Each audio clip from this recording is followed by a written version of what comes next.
Welcome into another episode of the Renegade Rundown with yours truly, George Georgitis, and my beautiful co-host, as always, Jen Santee, aka at Jen Santee 1890. You can find her on X and just Jen Santee on the rest of the platforms, and the same for myself. You can find me on X at Renegade Report One, and then just the Renegade Report everywhere else, including right here on YouTube. Guys, make sure if you're not already to subscribe, to hit that subscribe button. Every single one is huge for us. Same thing with the likes for each episode. Let's just go ahead and get into it. One of the things I've been seeing online has really got me kind of aggravated. So I wanted to address that, and that's PFF grades and kind of how everybody wants to use them differently to fit their narratives. I want to get it out there and just talk to you guys about exactly what they are, what they mean, and then we can get into kind of looking where Florida State stacks up with some of these PFF ratings and things. Also, recruiting, got a little bit of information for you guys as far as recruiting. Mike Norvell switching things up a bit this year, but also doing a lot of things the same. We've got some new folks, a new crystal ball trending in there for Tavion Wallace, a guy that we've told y'all for a long time we think is going to end up in this class. He fits perfectly into what Randy Shannon wants to do. Josh Petty, the one of the top offensive tackles in the nation, also continuing to trend to Florida State amongst all kinds of other stuff. But Jen is just freshly coming off a birthday. She just turned 29, I believe it was. Oh, yes. So It we was welcome 29. Jen back to the show. We both had some stuff going on today, some fires to put out on the home front. So a little bit late today, but we made it in here. How's it going, Jen? Did you have a happy birthday? I sure did. It was so fun, just some drinks and some pool. And yes, I got some sunburn. Thank you guys for all your comments. I get it. Um, but here's the thing, I'm half Italian, and when I get sunburn, it turns into a tan in like a couple days. It's gonna be fine. It's just how I Yeah, roll in the summer. yeah, that's how I am. Like that Greek in me. The first time I go, like really stay out at the beach or at the pool or whatever, I will get roasted. But then that's it. Get tan, and then it's just a little bit more tan each time you go. But I Yeah. know you've seen this around on Twitter, on X, Facebook, all the different sites. But I just want to start off with this rant um, about PFF grades. It's been going on for a while. I was on a space not that long ago talking about DBs, and I got to arguing. It was a Florida State space, but there was a bunch of Miami people in there.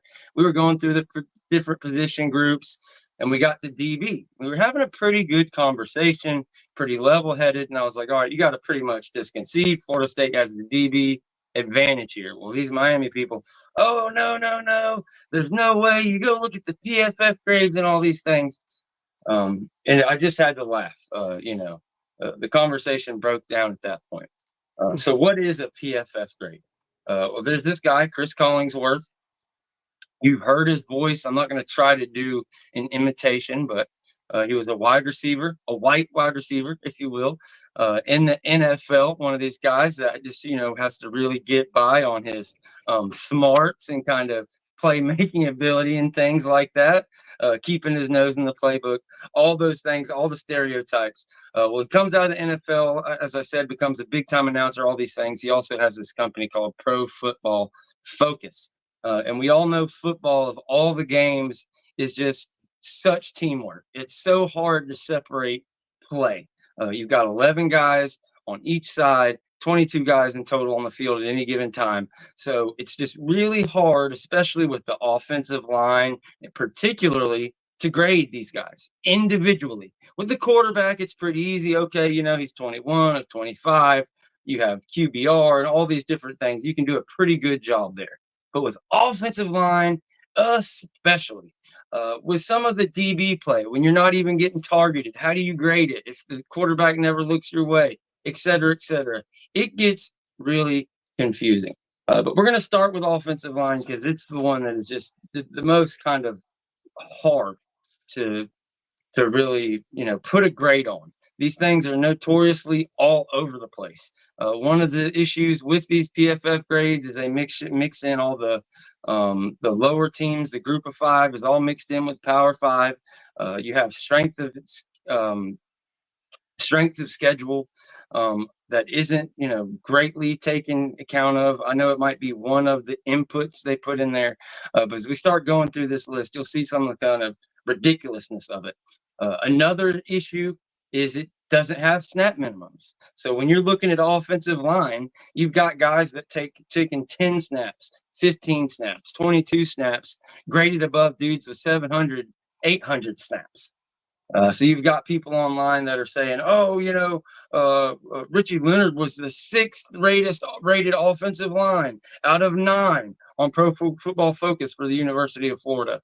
Well, yeah, sure, they're sixth until you find out that 3 of the guys had less than 25 snaps, and even the other guys, still, like 2 of them had 500 snaps. Really and truly, out of the 9 offensive linemen at Florida, he was probably their second or third best. According to Pro Football Focus, he was the 4th best amongst the guys, who actually had real snaps. 2 of the guys had 500 something snaps, and then one truly had close to his amount of snaps, with about 600 something like that. But when you look at offensive line, when you look at offensive tackle, number 2 in the entire list in the entire nation is a guy named Darius Washington.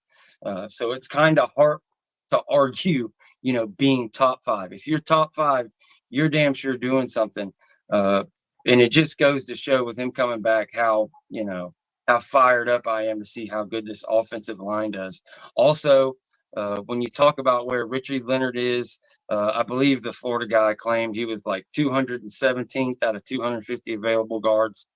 Clay Fink did a good job. So shout out to him of like really just blowing this up and posting some screenshots of the different rankings. It wasn't true at all. He was actually 107th out of like 360, I believe, guards that played in the FBS. And FSU had a couple ahead of him, rated even higher, that are returning. A guy like Keandre Jones, I believe, was at like number 77, somebody that's rated pretty high. But, Keandre Jones hasn't played a ton of snaps. But I just want you guys to understand, you can go look at these Pro Football Focus rankings. Take it with a grain of salt. It is what it is. If you're absolutely terrible, you're going to be at the bottom of the list. If you're an absolute beast, like Darius Washington was, you're going to be at the top of the list. But in between and kind of trying to judge, this team has a better offensive line than this team because the backups that are stepping into starting roles were graded so amazing as sophomores with 15 snaps. It doesn't really matter. I know you've seen a lot of the BS on Twitter with people talking about that stuff. We got to get your guy Max on here to really do a better job explaining it. Oh my God, I would love to. Let me see if we can do that, because you know how much I love his podcast. It's amazing. Oh yeah, for sure. He always does such a good job. And look, I think people are, I don't know. I think they're just wilding out because it's the summer and it's boring and there's not a lot of news, right? But I do have a clip coming, and this goes right to what I'm saying. I was listening to some podcasts today. I've got some clips coming tonight from Menace to Sports, guys, with our favorite coach, Zach Smith. And I think he's got some interesting stuff, and I've got a clip ready as soon as I can get it taken care of. I'm going to have that out for you guys, and it's going to be a little interesting. It's going to be different than what you think. Okay, well, you heard it here first. A clip coming, different. Yeah, they're kind of high on Florida State, and I loved it. I'm guessing you probably didn't listen to the show today, but I did. And it was actually kind of interesting. So I'm going to get that clipped out and to you guys so you guys can hear it, because it's actually pretty good. There is a little Clemson slander in that. So if there's any Clemson fans listening, you're not going to be happy. But Florida State fans, y'all are going to be happy. Yeah. Another thing about these PFF grades as well is, when you're looking at number 100 or number 70 or number 50, they also include players who went in the draft who aren't coming back. So that's another big thing you have to take into account, that all those people are going to drop out. I think it's funny that Miami and Florida guys really pump their chest up. And I say Miami and Florida people, these are the people I see. I know it's people all across the country. It's just funny, but people really try to pick and choose these PFF grades and which ones to point out. So they're really pumped to point out that technically they'll say, oh, well, he's 6 out of 9 UF offensive linemen on the list. Or they want to talk about, Miami wants to talk about their DBs and where these young guys rate on a list from some play they got as a young guy. But what they don't want to talk about is when you talk about transfer quarterbacks, Miami folks the kind of narrative nationally and on Twitter is, oh, Cam Ward is the man. DJU, he's pretty much beat up goods. You got what you got in him. He's not anything special. He's inaccurate. He can't hit wide open receivers, all these things. And Cam Ward is supposed to just stroll right into Miami and just, walk on water. Take a team that hasn't done jack in 20-something years, and all of a sudden, even though he's got 45 turnovers in the past 3 years or whatever it is, everything's great. But when you look at the PFF grades, who's number 1 in transfer quarterbacks? That would be DJU, 2 or 3 slots ahead of Cam Ward. So is PFF, is that the be all end all when you're grading these players? Because if so, I got news for you. My guy DJU, Jen's first choice, her favorite quarterback that was on the market, PFF agreed with her. DJU was the number 1 rated quarterback. Yep. He sure was. And that's the thing that is in this clip. I'm gonna I just got a clip it. I'll send it out. That's something they talk about, and they talk about quarterback development. And they were talking about a certain team that may have always gotten 5-star quarterbacks, and that's kind of stopped right now. The development has gone down a little bit, and it was mentioned that if DJU does what they think he's going to do at Florida State this year and be really good, that a certain team will not be able to beat out Florida State for top quarterbacks ever. It's going to be a good one. It's going to be a good one. Oh, I was just saying the clip, like what you were saying about DJU being the higher rated quarterback, right? In the clip that I said that I'm getting ready to put out, that's what they're talking about. It's the quarterbacks. It's the quarterbacks.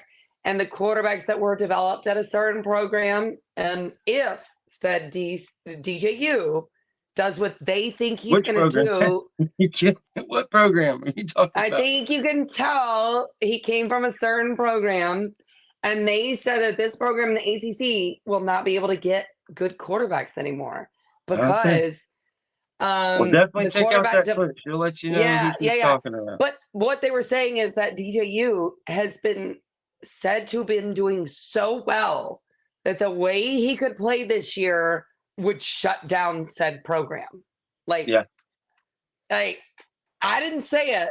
I mean, I thought I wish you would. I didn't say it. I wish you would. I wish you would say, but no. It's Clemson. It's Clemson, I agree. guys. It's Clemson. DJU, we've been trying to tell you guys from the beginning. People want to, they want to put somebody in a drawer, in a spot, and say that's what he is. That's what he'll always be. Just like they tried to do with Jordan Travis when Mike Norvell first got here. Just like they tried to do with unknown other players. Several guys. So many players on this team. The entire team, if you want to really get right into it. Being snubbed from the playoffs, all the things in the preseason, we really have to prove it. But that's okay because, DJU, as we've said over and over again, he's going to have the best year of his career with Mike Norvell. Mike Norvell, his whole thing is it's an offense for playmakers. They get guys in here, they scheme them open, they get them in positions to win football games, to score points, to score touchdowns. I couldn't be more excited. You look at Jordan Travis and what he was, as they try to say, this is what DJU is, yada, yada. The talk of Jordan Travis coming from 21 to 22 was, oh, you got to get rid of him. You got to bring in a transfer. You'll never be able to recruit a wide receiver again. He can't do this. He can't do that. He comes out in 2022 and just kills it, throws it all over the place against LSU, and the rest is history. Heading into 2023, all of a sudden he's a Heisman candidate, and how will Florida State ever replace him? Oh, it's funny how people forget. Well, you look at Jordan Travis's numbers and what he did, his very best career year throwing the ball was a DJU, what he's been doing every year for the past 3 years. And that's in less than stellar situations. That was in Clemson with, a fragment of the skill set they had previous to him taking over, with a fragment of the coaching staff. That's before they fixed the coaching staff. These were those shitty hires. This is when he replaced all the coordinators, everybody in-house. That was DJU's year. By the time they got stuff kind of fixed and Dabo figured out he needed to bring some guys in, DJU was out. He was at Oregon State with Jonathan Smith. Okay, Jonathan Smith ended up hitting the road. It's not like DJU. People want to make it, 3 schools in 3 years. He built on Oregon State. No. DJU went to Oregon State. He would probably still be there if Jonathan Smith was going to stay there and build something. But, bam, he was right out the back door as well. And, yeah, there's no doubt in my mind that you're going to get a much higher level play out of DJU than he's had anywhere else. The next position would be running back. And when I look at this list of running backs, it's dominated, and I mean dominated by a group of teams in kind of the top 50 or 100 here, just because of, kind of the nature of the play in those leagues and things. You have a guy like Audric Estime from Notre Dame, RJ Harvey at UCF, but besides that, it's, just a ton of these smaller schools.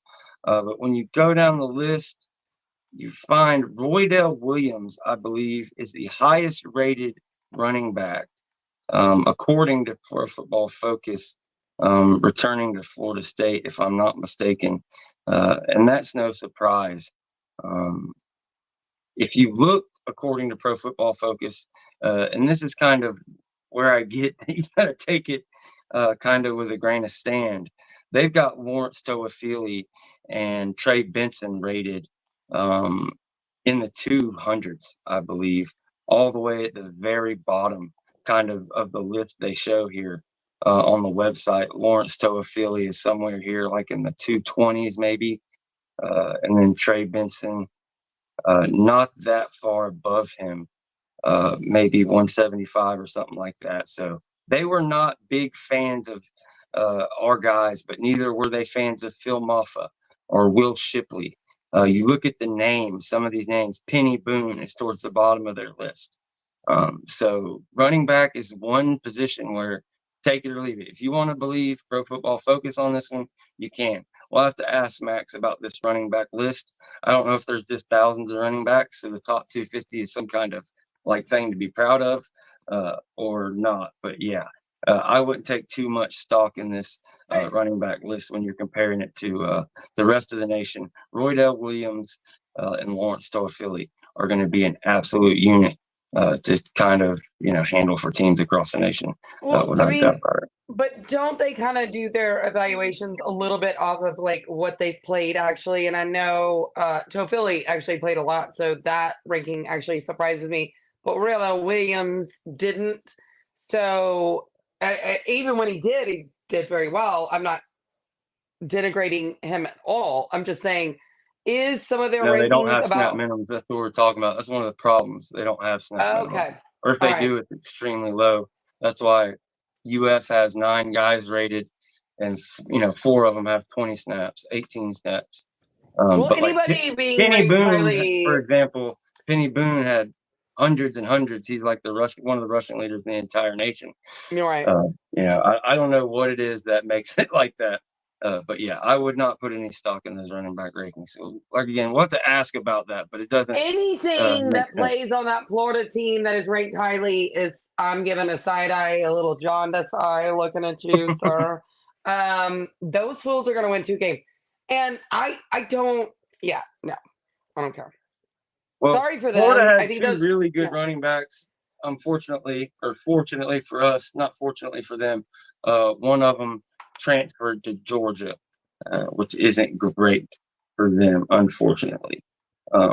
But there's not too much in the PFF grades. If there's any specific position you're wondering, I can look it up and see where FSU falls.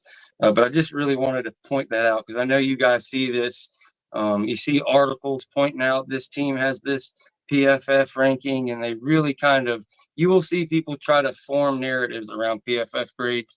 And there just isn't a narrative to be gleaned. It's a tool that you can use relatively and like comparing your team year by year, comparing the people on your team, but there's just entirely too many variables. You have guys who never play a ranked team all year on some of these lower ranked teams. You have guys who are backups who only come in and blow out wins against inferior opponents. So yeah, they have a perfect blocking grade. So you got to take them with a grain of sand and kind of make everything equal. To what Jim was saying, snaps could have an effect on it, obviously, whether you have less or more. So, yeah, if you've got two guys and they played on the same offensive line, they took the same amount of number of snaps, one at left guard and one at right guard, yeah, you can compare their grades and maybe discern something there, or somebody that ran a similar scheme with a similar amount of snaps. But all things are not equal, and it is not the be-all, end-all by any case, by any state.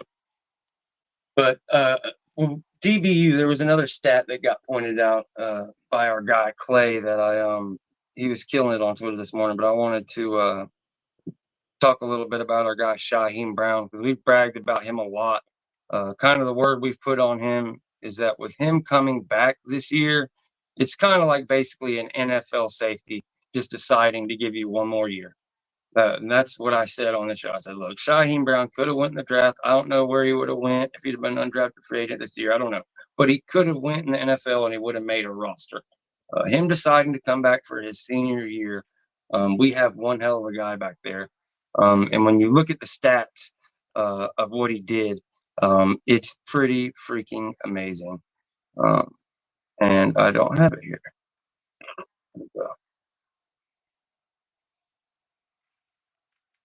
I'll have to find it. Bear with me. Can you imagine what life you have to lead to like be a fan of an SEC team and then just roll into a Florida State show every week, every day of the week, and say "Roll Tide Roll," and that's the only thing you say? Like, So, yeah, maybe get a I'm all girlfriend, for it, though. John. Get a Bring the girlfriend, engagements John. going. Roll Get a Tide Roll. girlfriend. He might be saying Roll Tribe Roll, so you never know. I don't think so. But again, our guy safety, Shyheim Brown, allowed a 36.9 NFL passer rating last year. Now, guys, that's not like Pro Football Focus. That's a formula.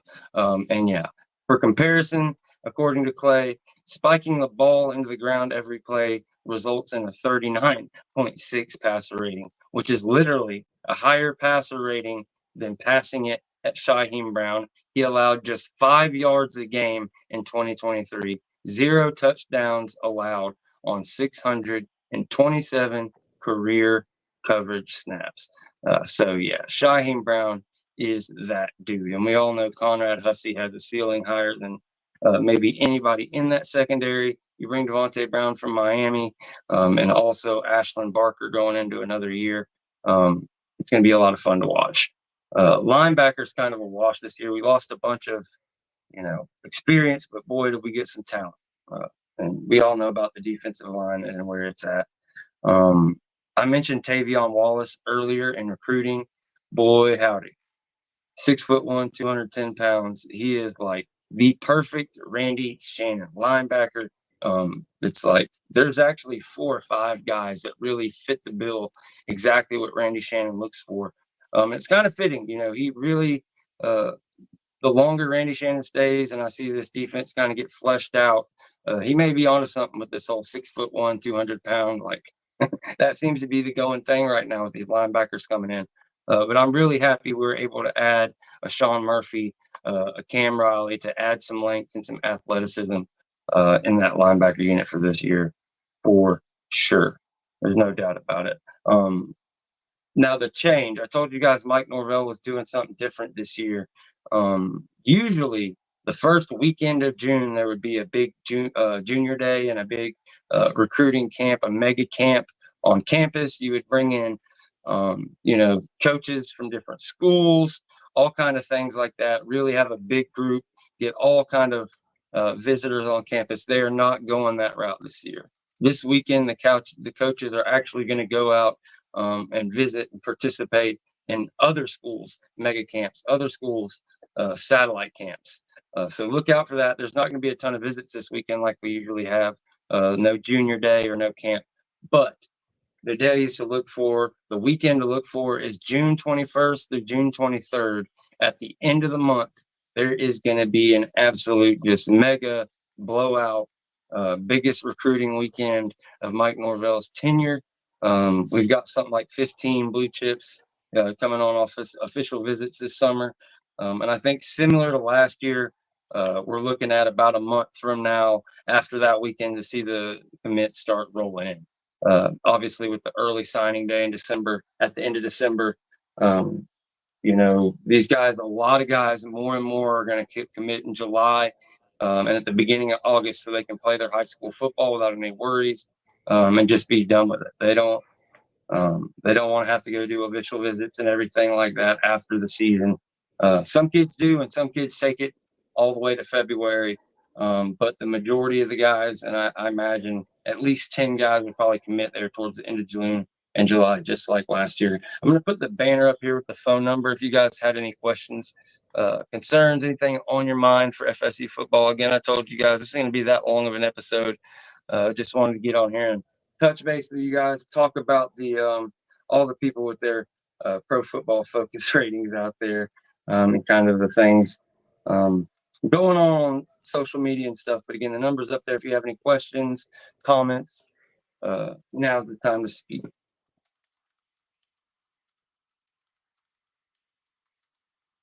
Any Jay Hall says, who gets the blame for the 80-yard touchdown against Miami if it's not Shyheim Brown? If I recall, that was on a true freshman defensive back, and I can't remember who. I don't think it was on Quindarius Jones, but you've caught me. But I can tell you that it was not on Shyheim Brown. I cannot remember whether he was blitzing, if he was playing the other half of the field or whatever the case may be. But that was definitely not on Shyheim Brown. That particular play was man all the way, zero coverage. If I'm not mistaken, I'll have to go look at that again. But yeah, that was on a freshman DB, a backup DB.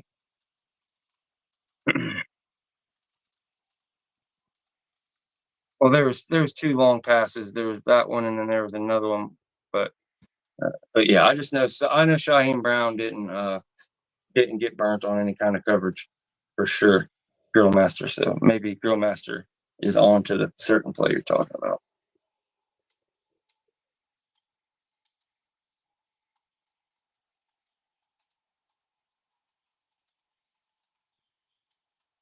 Wilmer asks, wasn't early signing day moved up earlier in December? Now that you say that, December 14th maybe sticks out of my head, but I'm going to look this up right now just to make sure we don't give you guys bad information. Early signing day 2024 college football.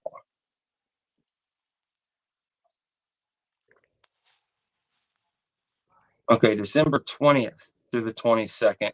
So yeah, it's still the end of December, just not the 31st like in previous years. So yeah, the 20th to the 22nd. So they'll get to commit and be done with all that before Christmas. I don't get it. That was their solution to all the issues with the timing and guys having to work all these hours straight and never having any time off because you go straight into the portal and you've got both these signing periods. So I thought they were going to move it back and just go back with the February signing day or make the early signing period like super early. But no, they just moved it forward like 10 days. So basically no change. So that's kind of, whatever.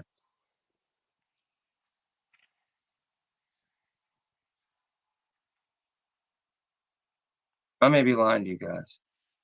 Uh-oh. What you lying about, George? Maybe it is December 4th. I'm getting conflicting information here.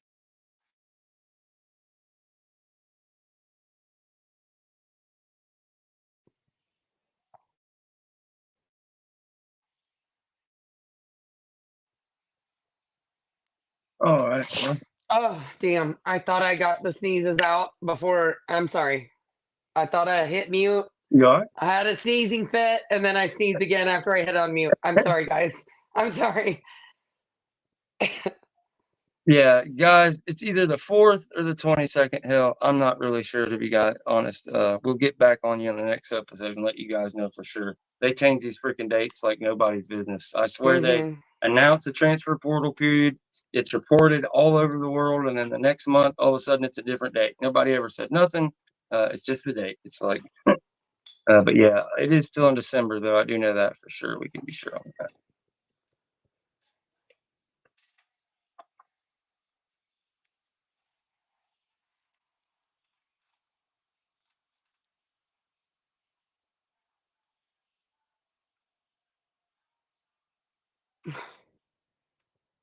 Jacoby George, 3 TDs versus that secondary.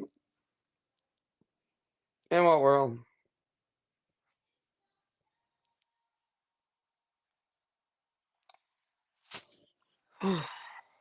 If Jacoby George is a wide receiver at Miami, gets 3 touchdowns on Florida State secondary, we all have something to talk about the next day. Because one, I don't trust that offense to ever do anything against a good defense. Number one. Number two, Jacoby George, fine, whatever. Number three, it's Miami and it's coached by Mario. Who's worried about this? Are we worried about? Is this like a thing we're doing now? Ain't nobody worried about no Miami nothing. Okay. All right, guys. Well, if you don't have any more questions, we're probably going to call this thing pretty early. Is there anything on your mind, Jen? Oh, do you want to talk about the delusional video I sent you on my birthday just so we can get it out because it was so fun and it might be a fun conversation for us? I thought we The talked about it Miami guy? already. No, I sent it to you yesterday Which one was that? about how Miami is working the back streets. They're working the back streets to like get No, into a we better talked about that on the conference. podcast. That was way the other day. No, I sent it to We you did a whole thing yesterday. about it. I I sent it swear, to you. didn't I played it on the podcast. Oh, I don't think so. I thought I sent it to you yesterday. No, this is like last week. No, no. Okay, hang on. Now I know you're wrong because hang on. Swear, we did a whole segment, unless it's another video saying the same exact thing. Yeah, it was yesterday. It was Miami and the ACC meetings working the back channels. On the Voice of College Football video I sent you, Yeah. and I sent it to you. We talked about that on Sunday's show. Did we? I didn't think we did. played the video. I played the video Oh, okay. on air and everything. Yeah. I'm sorry. I swear. Leave With it to Cam, me. the same guy as last time. He's talking all that crazy shit. I played it at the end of the thing, and but yeah, it's nuts. He was trying to say that Miami has just been hiding in the shadows and the whole time, letting Florida State win all the titles and get all the playoff appearances, and Clemson letting them do their dirty work. So that shit was definitely pretty funny. Guys, yesterday was Jen's birthday. Okay. Yeah. She had stuff going on. Next Monday show is going to be even better. There is no doubt about it. I don't know, R. Wilmer. I don't remember talking about it either, but I got to tell you, Sunday I could have been 3 sheets to the wind. I don't know. We don't know. We don't know what happens on a daily basis with me sometimes. I'm a little flighty. guys. George It's knows this. He can this attest all to it. season, everything kind of runs together. Who knows? Maybe I'm nuts and I just dreamed about it. I could have dreamed a whole show that I never swear even to freaking God, we happened. didn't talk about it, but I could be wrong. I'm probably wrong. See. I'm Yeah, not. it was so funny with that video though. And if we went into it again, guys, I'm sorry. I'm just going to say one more thing. Um, his part of, well, if they're doing what I think they're doing and it'll work out really well, I'm going to be happy. But if they're not, I'm going to be really upset and I'm going to start saying things on the internet. And I was like, ooh. Oh Yeah, this is no. what was it? What was it the last time that he was saying? I can't remember. We played the actual video for that one. I can't remember, but he's just being kind of delusional over there. It's Yeah, like I think no, he knows what he's doing to a certain extent. But it is what it is. Whatever. Oh yeah, he was talking about the transfer portal. He was saying, yeah, "Oh yeah, Miami is doing the transfer portal the right way. Florida State, they're just getting these mercenaries. They get guys this and they get." It was really insane the kind of yeah. logic he was using to excuse Miami doing it while shitting on FSU for doing it. But yeah, it just cracks me up that Mark doesn't jump back on him. But we don't cut him any slack once we get around to Wednesday, and we definitely don't cut him any slack on this show. That is for dang sure. Can't cut him no slack.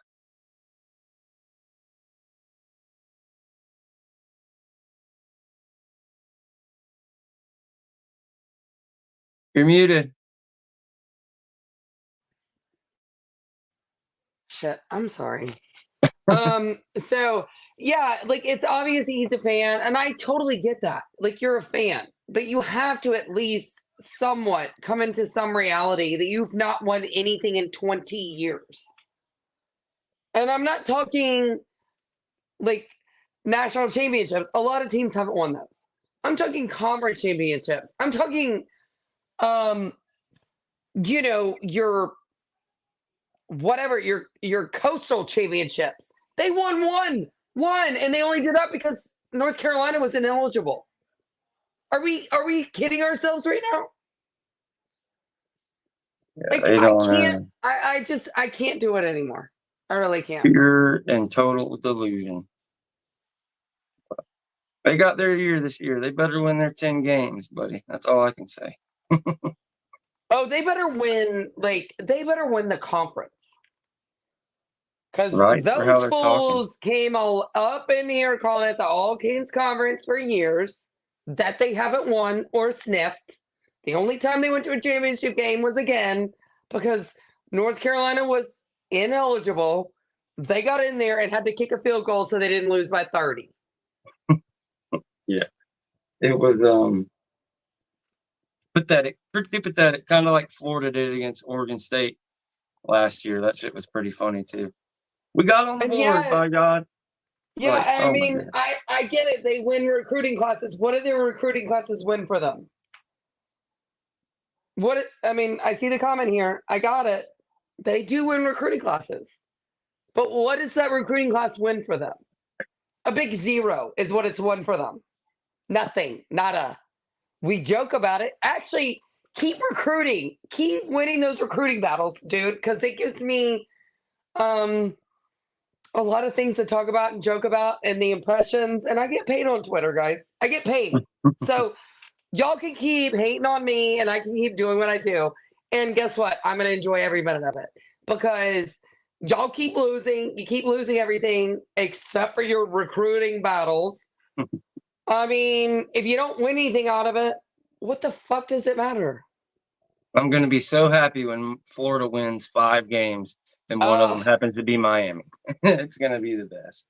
It's When going to be the Florida best. beats Miami that first game of the year, I'm going to be the happiest person on the planet. I will be the first person on the after game show, just like this. Y'all ready? Are y'all ready? Because I'm ready. Mm-hmm. The shit talk out of my mouth will be ridiculous. Well, guys, about all I got. We really appreciate everybody for hanging out. It is the off season. It's been a hell of a grind. But you guys have been right here with us every step of the way, hanging out. We will be back here Friday will Friday be into June? Let's see, 29th, 30th. We will be back on Friday the 31st for the final show in the month of May, and then we will be into June as recruiting starts to absolutely skyrocket. June 18th, I know we had mentioned it before. June 18th is going to be the next court date. In Leon County, Judge Cooper has came out and announced that, that's when the next court date will be, and he intends on addressing the entire revised complaint, the entire amended complaint by Florida State. He's wanting to go through all of it. Of course, they will go through the motion to dismiss that they were in the middle of when they, threw it out. They're going to address the jurisdictional issue that Florida State has went in and revised and fixed. But after that, they're going to go back. If the ACC wants to go back through the motion to stay, they're going to do that and possibly get into discovery and everything else. So June 18th, look forward to that date. I did the math. We told you guys that the ACC had 20 days following Florida State filing their amended complaint. If you follow that 20 days, that comes out to around June 11th. So that June 18th date gives a 7-day grace period, 5 business days. So a full week should the ACC ask for an extension and they get a 1-week extension or a 5-day extension. That could work out where the June 18th date still works. But if the ACC gets anything longer than that, then we're back to square one. We'll see what the next date on the calendar could be. It might end up being a week later, a month later. You never know. Yeah. Oh yeah, we could say that. Men's tennis, I think they finished runners up. Somebody mentioned as they competed in the semifinals and the finals, I guess today. Baseball versus Duke. See exactly what they've got going on, when their next game is.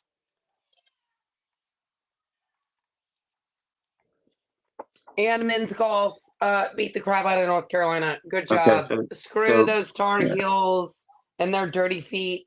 I love it. I love every minute of it. Keep winning. So yeah, Duke wins the ACC championship. Nobody gives a shit about Duke. Cool. All right. I'm just being mean. Fine. So yeah, Florida State runners up, but man, Link Jarrett has them guys absolutely killing it.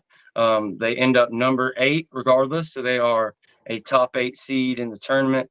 And we'll see what they can do. See if the bullpen can do enough to make a real run at that thing. It'll be fun to see. Does anybody want to tell me how they weren't left out of the top 8? I mean, they weren't close to being left out. They were close. Does that mean Jim Phillips actually tried, or was this just a gimme that they just couldn't get away with it? They just couldn't get away with not leaving them in the top 8. Well, yeah, that's just it's removed. Jim Phillips couldn't get his tentacles on that and screw us over. You know what I mean? But luckily, the baseball writers didn't. I haven't watched it enough, but yeah, from what I've seen, it's been criminally underrated.